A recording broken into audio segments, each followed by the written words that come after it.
आज छत्रपती संभाजीनगर येथील जिल्हा परिषदच्या इलेक्शन झाले अध्यक्ष आणि उपाध्यक्षांचे। तर दोनही जागा भारतीय जनता पार्टीने जिंकलेल्या आहेत आणि म्हणून मी सर्वप्रथम सर्व सदस्यांचे आभार व्यक्त करतो। आता आमचे मित्रपक्ष शिवसेना सन्माननीय शिंदे साहेबां म्हणजे सन्माननीय उपमुख्यमंत्री साहेब शिंदे साहेब यांच्या गटातली जी शिवसेना आमची धनुष्यबाण, तर मी त्यांची प्रेस पूर्ण ऐकली।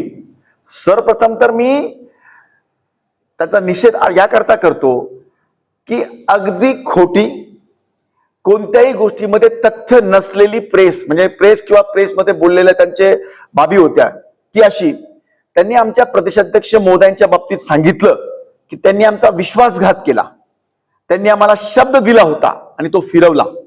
हे अगदी धातांत खोटं आहे, कारण की आमची युतीची जी चर्चा झाली होती त्यामध्ये पालकमंत्री महोदय होते, सन्माननीय सत्तार साहेब जर सोडले तर सगळे आमदार आम्ही होतो भारतीय जनता पार्टी आणि शिवसेनेचे। आमचं ठरलं अध्यक्षपद उपाध्यक्षपद सेम असंच्या असं 2.5 वर्षानंतर पुन्हा त्याला व्हाईस वर्सा करायचं हे ठरलं। आम्ही आमच्या सन्माननीय मुख्यमंत्री महोदयांना दाखवायचं, त्यांनी उपमुख्यमंत्री महोदयांना दाखवायचं हेही ठरलं। आम्ही त्वरित खाली मुख्यमंत्री महोदय होते, आम्ही सर्वजण सन्माननीय आमचे मंत्री महोदय अतुलजी सावे असतील, मी असतील, अनुराधाताई चव्हाण माननीय आमदार असतील, आम्ही सगळेच जण आमचे जिल्हाध्यक्ष महोदय असतील, आम्ही गेलो सन्माननीय मुख्यमंत्री महोदयांना बोललो। खरं म्हणजे आमच्यातल्या काही जणांनी हेही सांगितलं सन्माननीय मुख्यमंत्री महोदयांना की आपल्या एकट्याची सत्ता बनते, कारण की उबाटा सेनेचे लोक गैरहजरच राहणार हे आम्हाला अगोदरपासूनच माहित होतं, कारण की ते कुणीकडेच मतदान करणार नाही, त्यांच्यावर पण काही ना काही एलिगेशन्स येतील किंवा त्यांची ती रणनीती आम्हाला लक्षात येत होती। त्या पद्धतीने आमच्याकडे जवळपास 31 सीट होते, त्यांच्याकडे फक्त 21-22 सीट होते, आमची सरकार आरामात बनत होती। तरीही माननीय मुख्यमंत्री महोदयांनी सांगितलं की नाही आपल्याला युतीतच जायचं आहे। त्या पद्धतीनं आम्ही त्यांना सांगितलं, आम्ही त्यांची परवानगी घेतली, पण त्यांनी सन्माननीय उपमुख्यमंत्री महोदयांकडे गेले। आम्ही त्यांच्या त्यानंतर सातत्याने मागे लागतोय, आमचे कागद बनले, माननीय पालकमंत्री महोदय होते, सावे साहेब होते, आम्ही सर्व होतो, आम्ही त्यांना मागे लागतोय, परंतु काय माहिती त्यांच्या मनात काय होतं। आणि खरं जर सांगायचं राहिलं तर पालकमंत्री महोदय आणि बोरनारे सर हे दोन्हीही शेवटच्या क्षणापर्यंत मी जी माहिती घेतली आणि मी जी त्या टच मध्ये होतो त्यांची शेवटपर्यंत युती करण्याचीच इच्छा होती। परंतु असं झालेलं आहे की काही लोकांना आता मीच पाहिजे, नंतर माझा मुलगाच पाहिजे, नंतर माझा चुलत भाऊच पाहिजे, मग माझ्या घरातलाच पाहिजे। कार्यकर्ते वर्षानुवर्ष दशकानुदशक काम करतात, त्यांना काहीच द्यायचं नाही। ठीक आहे ना, कुणाचे चिरंजीव किंवा त्यांच्या घराचे असतात ठीक आहे, पण त्यांनी काही काम केलेलं पाहिजे, व्यवस्थितरित्या समाजामध्ये किंवा राजकारणामध्ये काम केलेलं पाहिजे। आयत्या वेळेला येऊन आणि फक्त साम्राज्य आमच्या घराणेशाहीकडेच पाहिजे, अशी अवस्था जी सध्या आपल्या या जिल्ह्यामध्ये काही नेत्यांनी आणि खास करून आमच्या ज्या मित्र पक्षांच्या आमदारांनी चालवली आहे, फक्त त्याच्याचमुळे ही आमची युती तुटलेली आहे, त्यांच्याकडून ही युती तुटलेली आहे। आमच्या प्रदेशाध्यक्ष महोदयांनी कोणताही शब्द दिलेला नव्हता, आमच्या गोष्टीला त्यांनी मान्यता दिलेली होती, त्यांनी धादांत खोटी अशी ती प्रेस घेऊन सगळ्या बाबी मांडलेल्या आहेत।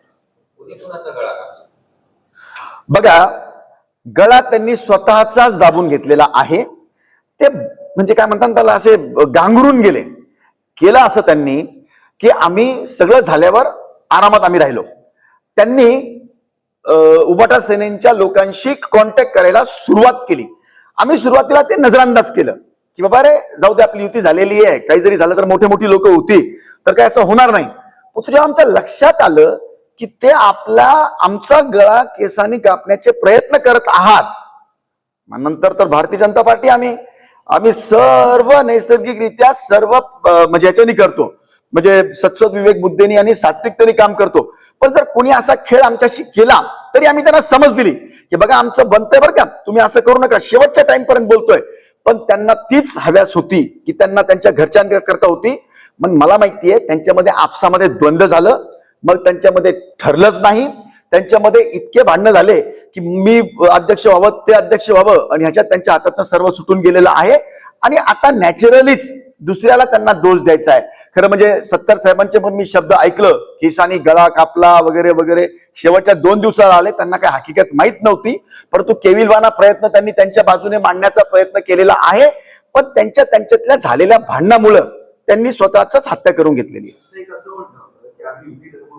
शेवटच्या क्षणापर्यंत आम्ही अर्ज भरू शकत होतो, पण आम्हाला कुठलाही निरोप नाही म्हणून आम्ही अर्ज भरला नाही. युती धर्म पाळला, मात्र भाजपनं पाळत नाहीये.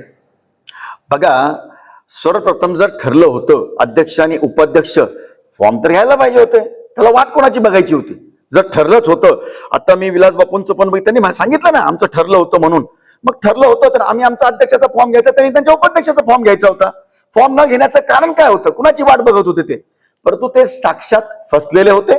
2 दिवसापूर्वी त्यांच्या लक्षात आलं की आपण जे काही कृत्य केले ते आपल्या अंगलट आलेले आहेत आणि आता जाऊन काही शोबाजी करायला मतलब नाहीये, म्हणून त्यांनी ते फॉर्म घेतलेले नाहीयेत.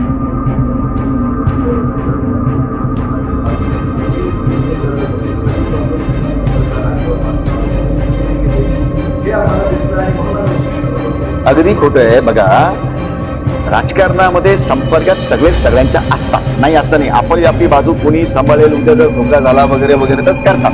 परंतु आम्हाला माहिती पडलं होतं की उभाटा सेनेचे सगळे सदस्य हे गैरहजर राहणार आहे किंवा ते मतदान करणार नाही कुणाला, कारण की त्यांना दोघेही जण आम्ही म्हणजे आमच्या महायुतीच्याच विरोधात त्यांचं सगळं होतं, म्हणून त्यांच्या संपर्कात राहण्याचा काही प्रश्नच येत नाही. परंतु आपण बोलल्याप्रमाणे उलट त्यांनी त्यांचे उभाटा सेनेचे सदस्य त्यांनी गावाच्या नावासह सांगतो गोव्याला नेले होते. अक्षरशः गाणे झाले, भारतीय जनता पार्टीला आम्ही कसं हे केलं, आमच्या म्हणजे वेगवेगळे गाणे तयार करून, म्हणजे कोणी शिंदे सेनेच्या काही लोकांनी तिथल्या की आम्ही कसं बरोबर कमळचं हे केलं वगैरे वगैरे.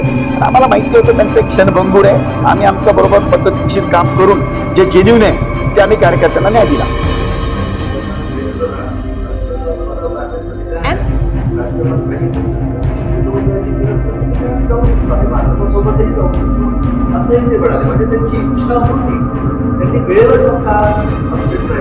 असेल ना, पण आमचा कयास होता की ते कुणालाही जरी साथ दिले, ते ज्या पद्धतीने आज महायुतीच्या विरोधामध्ये वागतायत त्या पद्धतीने आमचा कयास होता की ते विरोधात म्हणजे गैरहजर राहतील किंवा ते विरोधात मतदान करतील, म्हणजे कुणाचंच मतदान करणार नाही, हे आमचं कयास होता. तरीही आमची युती झाल्यामुळे आम्हाला कुणाशी संपर्क करण्याचा सवालच पैदा होत नव्हता.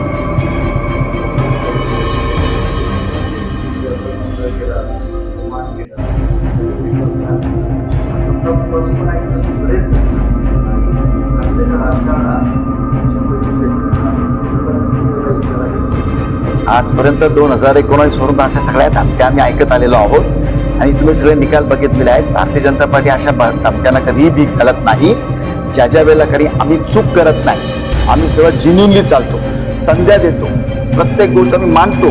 परंतु जर त्यांनी ऐकलं नाही तर आमचे सगळे प्लॅन तयार असतात आणि प्रत्येक वेळेला आम्ही सक्सेस होण्याचं नैसर्गिक कारण इतकंच आहे की आम्ही बिलकुल सत्तापीपासून नाही. सत्ता प्रत्येकाला चांगलं काम करण्याकरता लागते. यांना आता घराणेशाहीकडे हे घुसलेले आहेत जास्तीत जास्त. खरं म्हणजे यांच्या नेतृत्वांनी सुद्धा सांगितलेलं होतं की आपली युती झालेली आहे करा, परंतु इथल्या काही नेत्यांनी ती युती होऊच नाही किंवा झाली तरी आमच्या घरातच ही पदं पाहिजे या लेवलवर झाल्यामुळेच ही युती झालेली नाही.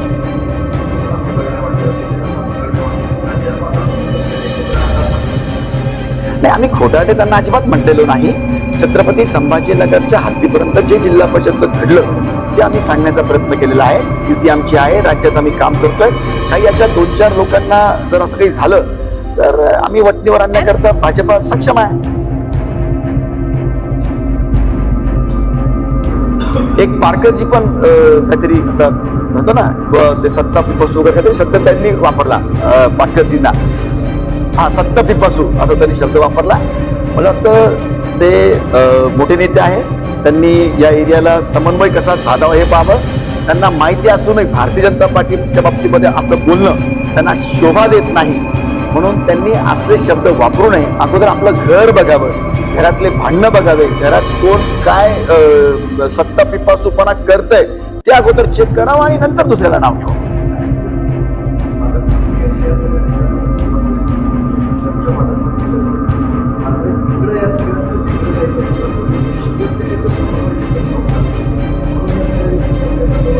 अगदी बरोबर आहे. खरं म्हणजे त्यांच्यामध्ये अजिबातच समन्वय नव्हता.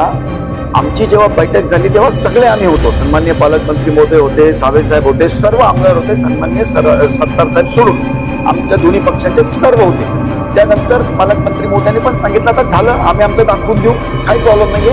पण मी पुन्हा सांगतो, ते इव्हन बोरणारे साहेब सुद्धा युतीच्या फेवरला होते. त्यांनी पण सांगितलं जे आपलं ठरलेलं आहे.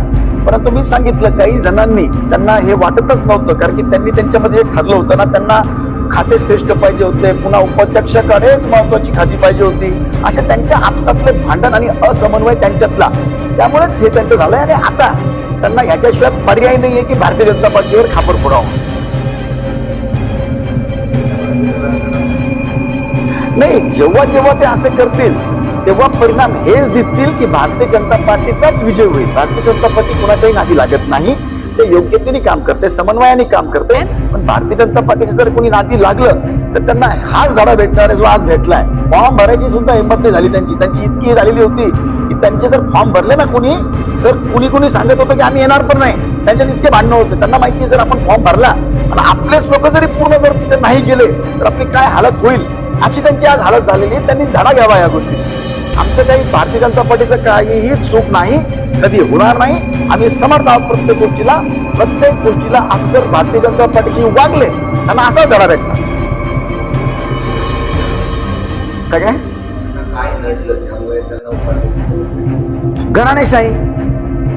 घराणेशाही घडली आपसातल्या आमदारांच्या ह्याच्यामुळे. म्हणजे काही आमदार राईट बोलत होते की आपण कार्यकर्त्यांना न्याय देऊ. मी सांगितलं ना, वडील पण, मुलगा पण, आता मला अजून चुलत भाऊ पण पाहिजे, मला अजून हे पाहिजे, असे आपल्या घराणेशाही करता करण्याच्या बाबतीमध्ये दुसऱ्याला नाव ठेवायचं. आपसामध्ये भांडणं झाले आणि त्याच्यामुळे त्यांना उपाध्यक्ष पदामुळे सुद्धा, नुसतं उपाध्यक्ष पद नाही साहेब, आम्ही त्यांना उपाध्यक्ष पद, 2 सभापती पद इक्वल झालं होतं आमचं. आणि सेमचे सेम 2.5 वर्षानंतर त्यांना देण्याचं ठरलं होतं, जेव्हा की आमचे 24 सदस्य भारतीय जनता पार्टीचे निवडून आलेले होते. आणि त्यांच्या बरोबर न जाता पण आमची पूर्ण युती बसत होती, कारण की उभाटा बाजूला जाणार होती. तरी आमचे 31 सदस्य होत होते, तरी आम्ही त्यांच्याशी युती केलेली होती. परंतु त्यांच्या त्यांचे कर्मच असे होते की त्यांना ते भेटणार नव्हतं, ते नाही भेटलं. धन्यवाद.